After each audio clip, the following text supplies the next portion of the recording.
Pray for the well-being of the whole humanity.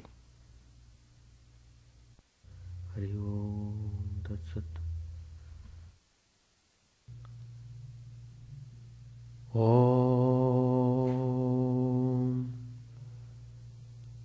Stapakaya Dharmasya Sarvadharma Swarupine Stapakaya Dharmasya Sarvadharma Swarupine Avatar Varishtaya Ramakrishna Te Namah.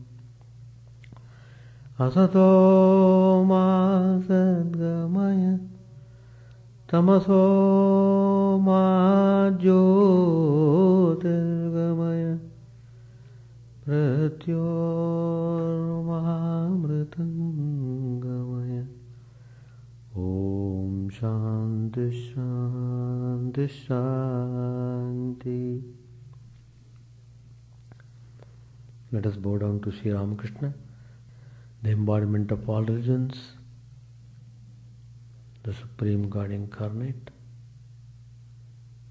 Let us pray to Him to lead us from the unreal to the real, to lead us from the darkness of ignorance to the light of knowledge, to lead us from death to immortality.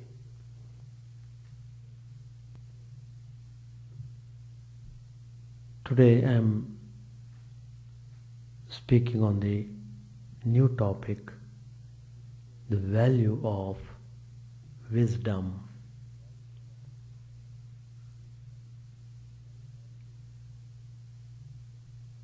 We have to kindle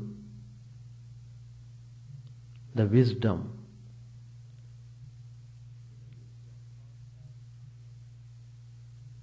As long as we are not kindling it, we will be in ignorance. As long as we are in ignorance, we are in bondage. As long as we are in bondage, we will have repeated births and deaths. And we end up with never-ending suffering. So, it is very important to know the value of wisdom. Sri Ramakrishna has said in the Gospel, Shakti, the divine power, also called as Prakriti, also called as Maya, is the root of the universe. It is because of this divine aspect of the mother that the universe is carrying on its activities. That primal energy, Shakti, has two aspects. One is Vidya,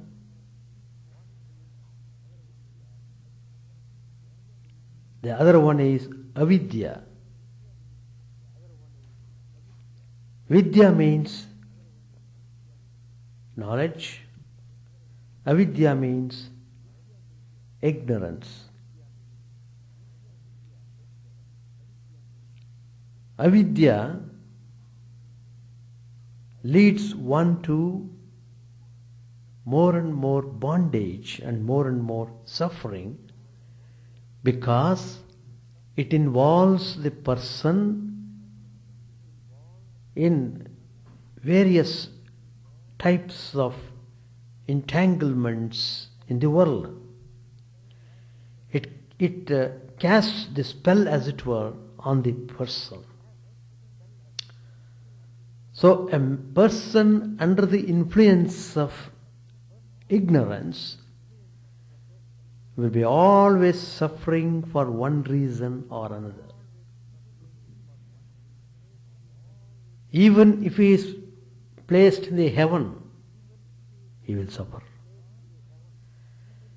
The suffering is because of the ignorance, because the wisdom has not been kindled. So, suffering will be there. Whereas the knowledge, it enhances one's devotion, it enhances one's kindness, it kindles wisdom and love. Once the wisdom is awakened, once the wisdom is kindled, he is going fast towards God. Sri Ramakrishna says, this body in which the individual soul is carrying on its activities,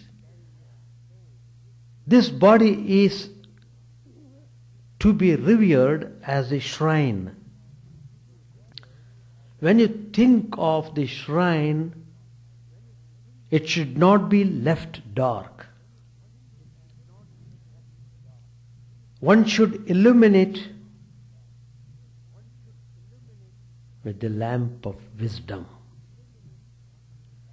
So, lamp of wisdom must be kept burning in the shrine of this body in which the individual being is dwelling. So I am just pinpointing how it is very important to know the immense value of wisdom, to have real joy in the life.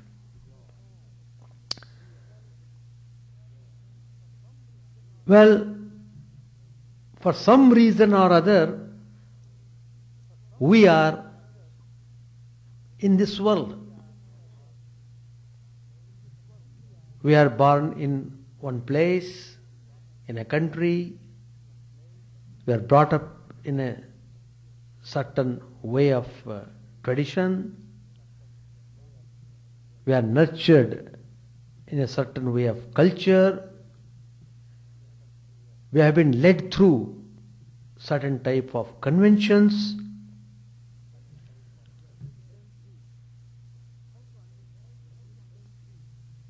How to understand?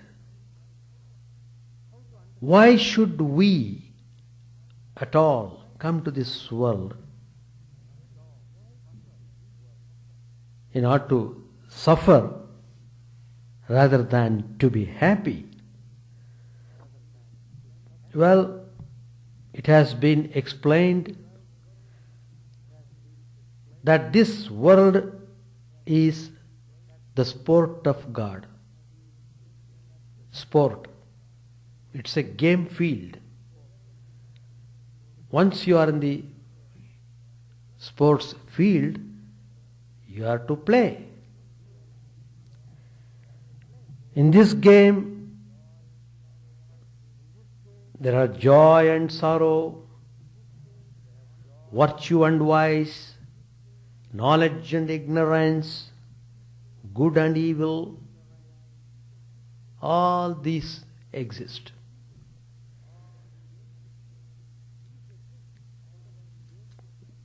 These exist so that the game could continue.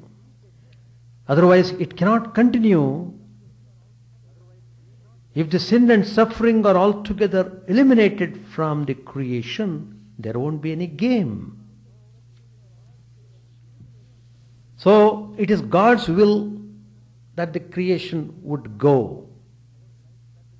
It doesn't depend upon our liking or our disliking. It's beyond our scope. It's God's will, it happens, it's going on. It is for you to make up how to live happily in this world. It is for you to make up how to play your part in this game. Sri Ramakrishna tells again in the Gospel, there is a particular game, it's called hide and seek. Hide and seek. In that game, one is said to be released when one touches the granny. But the granny is never pleased if she is touched at the very outset. The game should go on for some time. After some time, if someone touches her by chance, then she would be happy. So it is just like that. It is God's wish that the play should continue for some time. Then out of 100,000 kites at best, but one or two break free, and thou dost laugh and clap thy hands, O mother, watching them. In other words, after the practice of hard discipline, one or two have the vision of God. Hard spiritual discipline is to be done in order to have the grace of God. Once you get the grace of God, you are liberated. You will no more have suffering. You are free from all bondage. Then the Divine Mother claps her hands in joy and she exclaims, "Bravo, there they go." So, Sri Ramakrishna has given clear hints how to awaken our wisdom. How it is important to undertake spiritual practices. The practice of japam, that is repetition of the divine name, constantly, devotedly, sincerely, and doing meditation regularly will complete the sadhana to be done, and if you are engaging yourself in such activities, I call them as spiritual activities, then your wisdom will be awakened. That means you acquire true wisdom. Once you light the fire of wisdom in your mind and heart, then nothing weak or impure will dare approach you. When that fire is kindled, what will happen? All the impurities, all the imperfections are burned to ashes.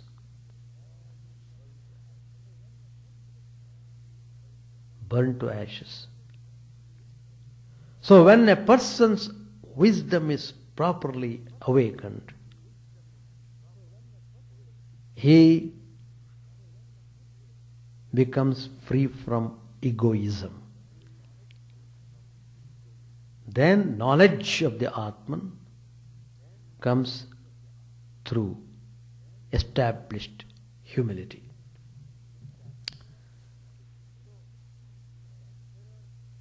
So, there are many techniques of awakening wisdom. Since we are in this world, we have to do some work, we have to perform certain duties, but then do your duty for God's sake. Remember God and then do. Know that all belongs to God. Everything, every bit of this creation, everything animate and inanimate belongs to God. With that conviction, if you carry on your activities, you will reach freedom and wisdom in time.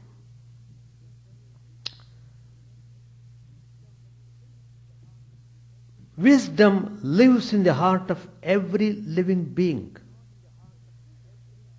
but we do not perceive it because the thick clouds of ignorance obscure it. The 5 sheets of the body, the gross, the vital sheath, the mental sheath, the intellectual sheath, the senses, mind, intellect and ego. These are the 5 clouds that hide the eternal wisdom that is within. So, by this time we have understood how wisdom is very important. It is like the central gem of a necklace. It consists in valuation. We function wisely when we are able to assess the true worth of things. And it is wisdom that effaces sorrow and leads one to bliss. Suppose you watch your life, you will see it is crowded with events. So many things have happened. You come across with varieties of people. You face all manner of situations. You confront with a multiplicity of problems. You undergo lots of experiences. All these for what? Only to gain enlightenment. To be able to apprehend the truth which will set you free.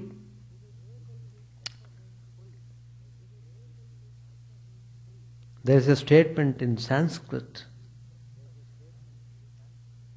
Drashtavyaha, Srotavyaha, Mantavyaha, Nididhyasitavyaha. The meaning is,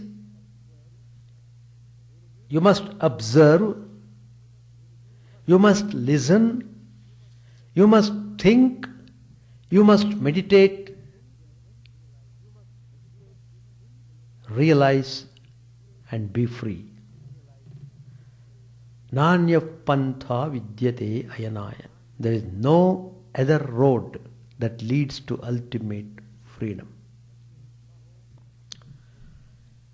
Lord Krishna hence teaches in the 13th chapter of Bhagavad Gita, Janma Mrityu Jaravyadi Dukkha Doshanu Darshanam. You must gain a deep insight into the pain and evil associated with birth, associated with death, associated with old age, and associated with disease. Birth, death, old age, and disease.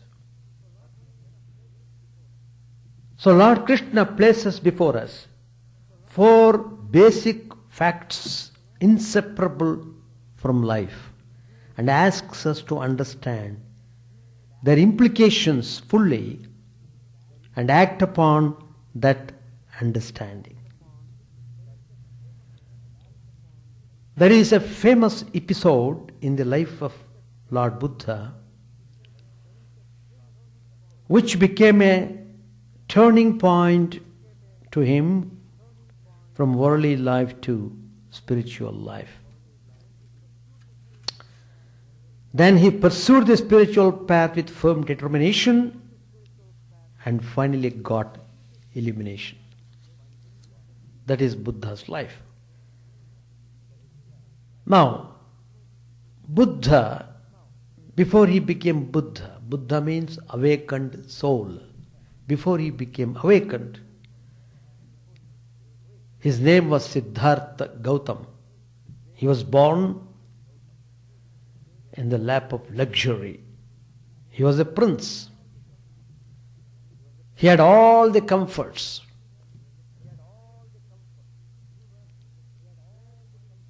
He was carefully sequestered from all ugly and painful aspects of existence.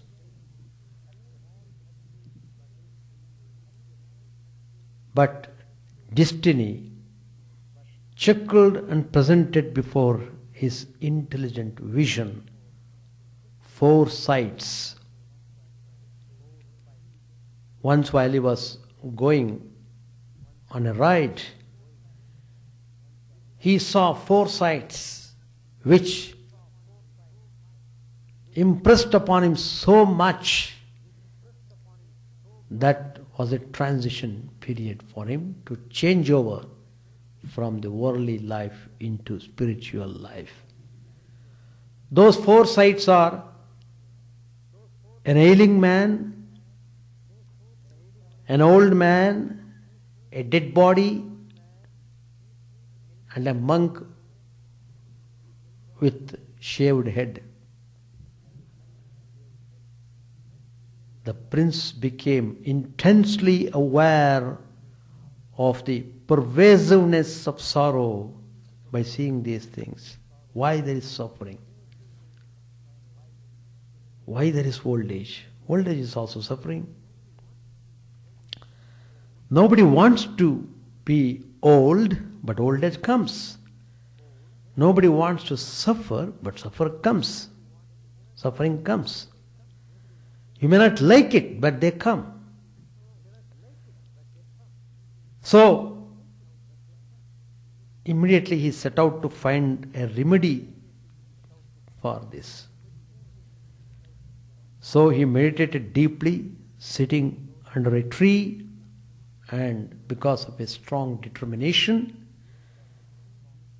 and renunciation, he became Buddha, the illumined one, who blazed a trail for all humanity to attain ineffable bliss. As Buddha points out, each of us has to be a light unto himself, a light that tells apart the nitya from the anitya, that is the eternal from the transitory. Appearances should not delude us. The siren voice of sense pleasures calls to us, but no pleasure comes without a crown of thorns. Pleasure and pain are the upwards and the reverse of the same coin. When you accept the one, you have to accept the other too. Birth, for instance, implies death. Every one of us is born under a sentence of death. We are all ticket of leave prisoners of Yama, God of death, who has permitted us varying periods of parole. As long as we are in bondage, we are prisoners. So we will be always suffering. On the appointed day, which is mercifully kept a secret from us, the death god will claim us back quite unceremoniously. Everyone has to go, even if it doesn't want to leave the body.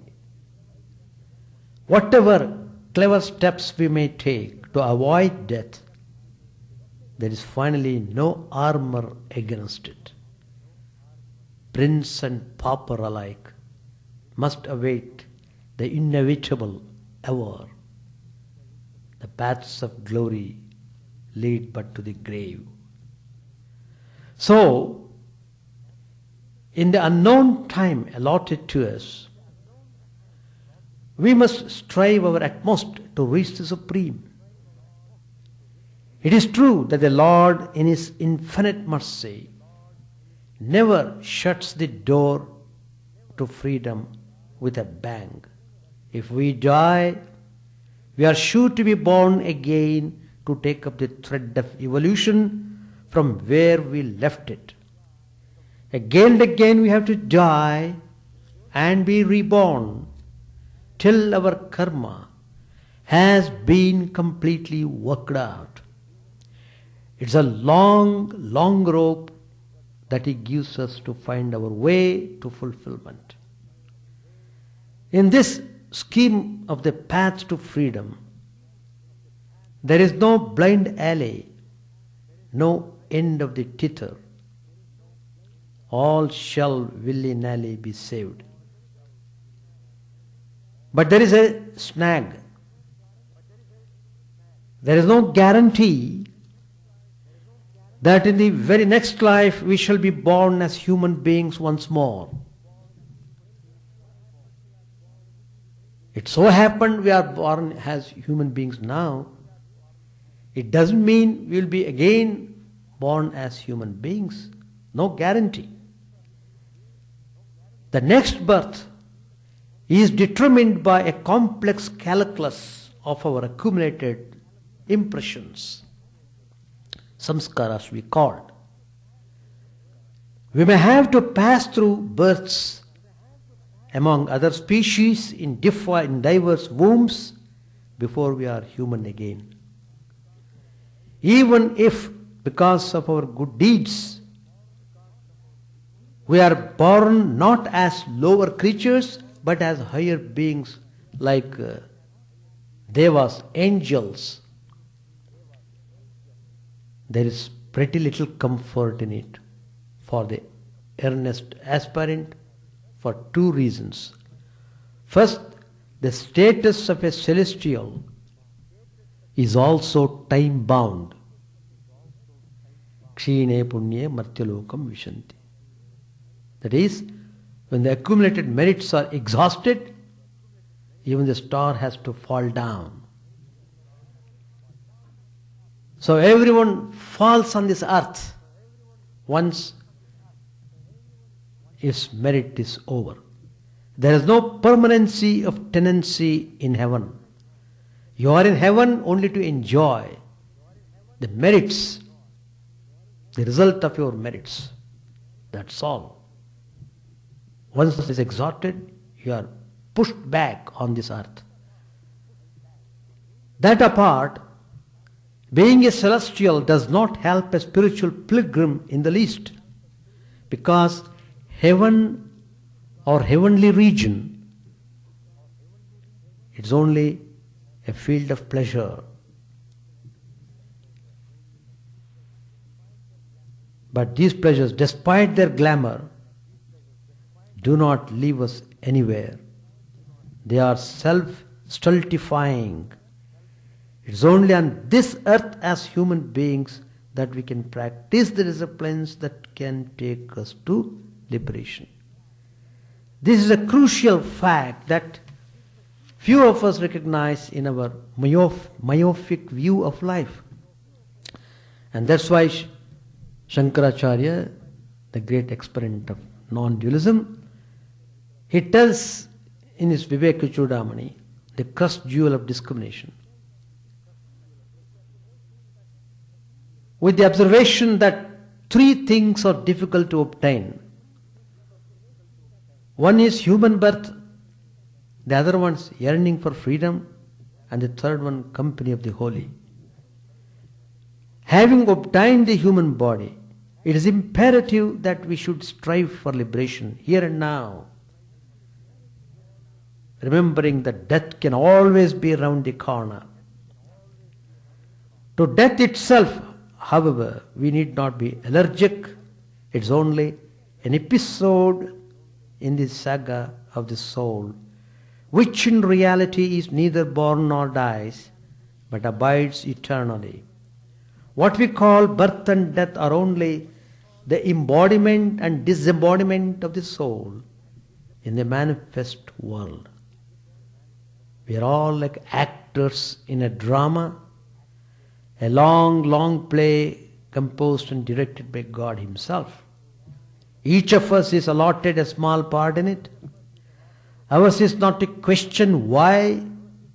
We can't protest against the way He has ordered it. Ours is only to act the prescribed part well.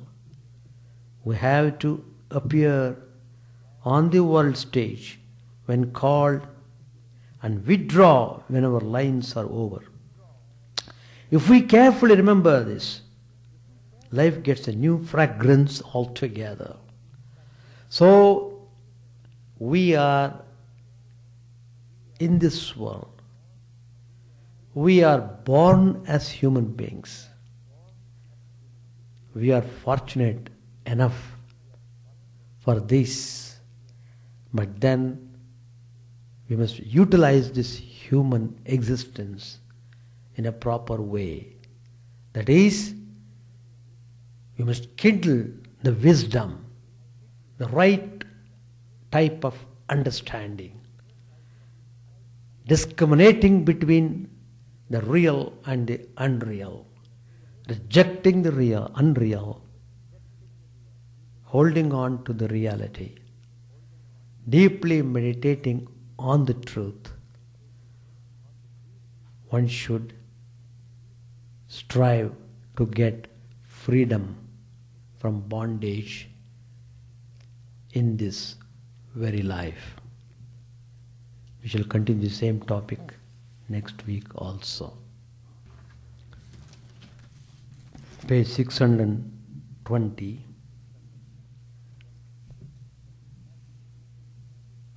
After the music and dancing, Sri Ramakrishna sat on the couch and the devotees sat on the floor.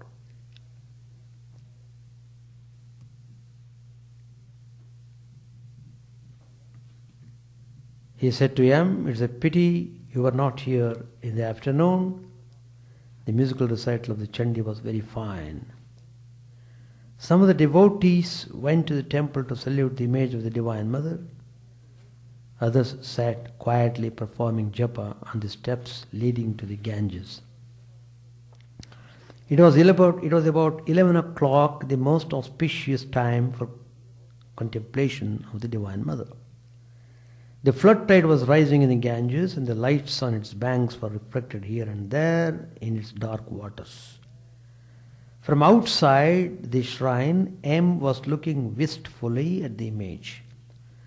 Ram Lal came to the temple with a book in his hand containing the rules of the worship. He asked M if he wanted to come in. M felt highly favored and entered the shrine. He saw that the Divine Mother was profusely decorated. The room was brilliantly illuminated by a large chandelier that hung from the ceiling.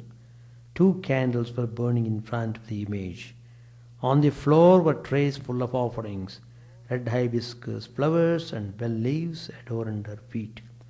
She wore garlands round her neck. M's eyes fell on the chamara. Suddenly he remembered that Sri Ramakrishna often fanned the Divine Mother with it. With some hesitation, he asked Ram Lal if he might fan the image. The priest gave his permission. M joyously fanned the image. The regular worship had not yet begun. The devotees again entered the master's room. Beni Paul had invited Sri Ramakrishna to visit the Sinti Brahma Samaj the next day, but had made a mistake in his letter with regard to the date. Master said to M, Beni Lal has sent me an invitation, but why has he put the wrong date? M said the date was not written correctly. He wrote the letter carelessly. As Sri Ramakrishna spoke, he was standing in the middle of the room with Babu Ram by his side. He leaned towards the disciple, touching his body. Suddenly he went into samadhi. The devotees stood around with their eyes fixed on him. The master's left foot was advanced a little. The shoulder was slightly inclined to one side. His arm rested on Babu Ram's neck near the ear. After a while, he came down from the ecstatic state. As he stood there, he put one hand to his cheek and appeared to be brooding over something. Then, smiling, he addressed the devotees. Master said, I saw everything, how far the devotees had advanced. I saw Rakal, him pointing to him, Surendra, Baburam, and many others. Hazra said, me? Master said, yes. Hazra, many more obstacles? Master said, no. Hazra asked, what about Narendra? Master answered, I did not see him, but I can tell about him. He is a little entangled, but I saw that everyone will succeed. To M, Sri Ramakrishna said, I saw that all are in hiding. The devotees listened to these words with great wonder. It seemed to them that they were hearing an oracle. Master said, but I got into that mood by touching Babu Ram. Hazra asked, who is first? Sri Ramakrishna was quiet for a time. Then he said, I wish I had a few like Nitya Gopal. Again he appeared thoughtful. He remained standing. He said, I wish other saints' duties would become fewer, but I am afraid the English officer will scold him. He may say, what is all this nonsense? All smile. Sri Ramakrishna sat on the small couch and the devotees on the floor. Babu Ram and Kishori came quickly to the master and began to stroke his feet gently. Master said to Kishori, what's the matter? Why so much service today? Ramlal entered the room and saluted Sri Ramakrishna, touching the ground with his forehead. Then with great respect he touched the master's feet. He was ready to worship the Divine Mother in the temple. Ramlal said, please permit me to go to the shrine. The master twice uttered the words Om Kali and said, perform the worship carefully. There is also a sheep to be slaughtered. It was midnight. The worship began in the Kali temple. The master went to watch the ceremony. During the worship he stood near the image. Now the sheep was going to be slaughtered. The animal was consecrated before the deity. People stood in lines watching the ceremony. While the sheep was being taken to the block, Sri Ramakrishna returned to his room. He could not bear the sight. Several devotees remained in the temple till 2 o'clock in the morning. Haripada came and asked them to take the prasad to the master's room. After finishing their meal, they lay down wherever they could for the remainder of the night. performance was going on in the open hall in front of the shrine. M was coming through the courtyard with Sri Ramakrishna. He wanted to take leave of the master. Master said, "Why should you go now?" M said, "You are going to Sinti in the afternoon. I too intend to be there. So I should like to go home for a few hours." They came to the Kali temple. At the foot of the steps, M saluted the master. Master said, "You are going? All right. Please bring 2 pieces of cheap cloth for me. I shall use them while taking my bath." That concludes chapter 31. So, today there are many people. Eh? Cold. Some reason will be there. It is cold, no doubt. That is a part of the ritual. No, only in Calcutta, where they do worship of Kali. That is, they follow the tantric worship. In the tantric worship, the ritual, the sheep is slaughtered. No, they fix the neck. They have got a particular clamp. They bring the sheep and put the neck in that clamp. Once the clamp is fixed, it cannot shriek anymore. That's all. Then with one stroke, they will cut off the head. That is Shakti worship. See, in many parts of India, while worshipping, they would offer animals. But Shankaracharya, he stopped that. He went to the temples, he made some rituals, and he made the deity sattvic. And there's a way of doing it, but only Shankaracharya could do that.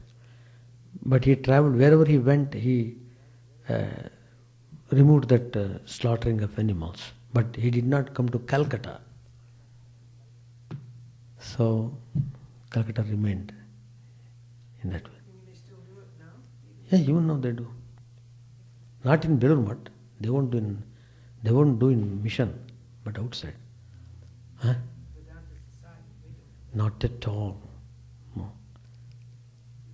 We won't do. People. The tradition is brought up, and they take it as prasadam. They eat afterwards the flesh of the sheep. They cook it and eat, just like people eat meat. That's all. Any question to ask? Do you have any question? Do you have? No question. All right. We shall stop. Chant the name of the Lord and His glory unceasingly, that the mirror of the heart may be wiped clean and quenched that mighty forest fire, worldly lust, raging furiously within. O name, stream down in moonlight on the lotus heart, opening its cup to knowledge of thyself. O self, drown deep in the waves of his bliss, tasting his nectar at every step, bathing in his name that bath for weary souls. Various are thy names, O Lord. In each and every name thy power resides. No times are set, no rites are needful for chanting of thy name. So vast is thy mercy, how huge then is my wretchedness, who find in this empty life and heart no devotion to thy name. O my mind, be humbler than a blade of grass, be patient and forbearing like a tree, take no honor to thyself, give honor to all, chant unceasingly the name of the Lord. O Lord and soul of the universe, mine is no prayer for wealth or retinue, the playthings of lust or the toys of fame. As many times as I may be reborn, grant me, O Lord, a steadfast love for thee. A drowning man in this world's fearful ocean is thy servant, O sweet one. In thy mercy consider him as dust beneath thy feet. Ah, how I long for the day when instant separation from thee, O Lord, will be as 1,000 years, when my heart burns away with its desire, and the world without thee is a heartless void. Prostrate at thy feet let me be in unwavering devotion, neither imploring the embrace of thine arms, nor bewailing the withdrawal of thy presence, though it tears my soul asunder. O thou who stillest the hearts of thy devotees, do with me what thou wilt. For thou art my heart's beloved, thou and thou alone. O Lord, lead us from the unreal to the real. Lead us from darkness to light, and lead us from death to immortality. May all be free from dangers. May all realize what is good. May all be actuated by noble thoughts. May all rejoice everywhere. May all be happy. May all be free from disease. May all realize what is good. May none be subject to misery.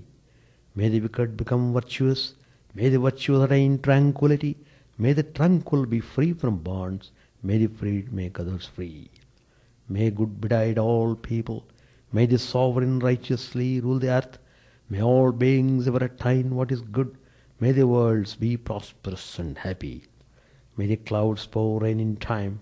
May the earth be blessed with crops. May all countries be freed from calamity.